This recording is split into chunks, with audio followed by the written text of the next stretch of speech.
Koca il biterken sildi 12 ayı.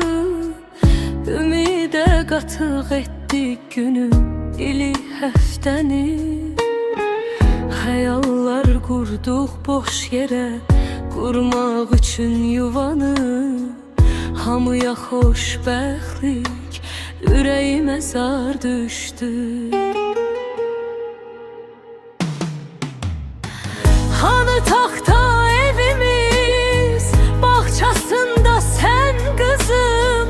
Hani sen deyirdin mənim alın yazım. İndi kimlə sen oradasan, necəsən iki gözüm. Hamıya xoşbəxtlik, qəlbimə nar düşdü. Qibtə ilə baxaram xoşbəxt bir cüt görəndə. İçimə hüzün dolar bir də olsa gecədə.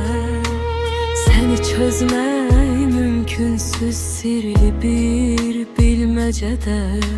Hamıya xoşbəxtlik, ocağıma har düşdü.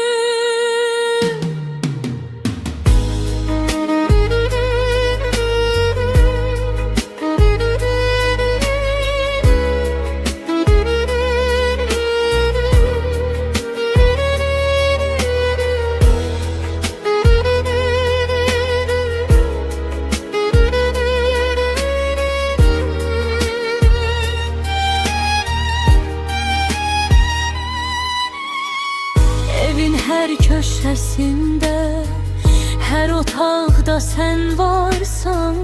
İsidən yay güneşi, məndə əriyən qarsan.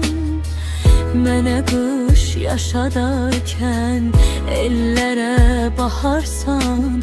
Hamıya xoşbəxtlik, mənə ahuzar düşdü. Hasan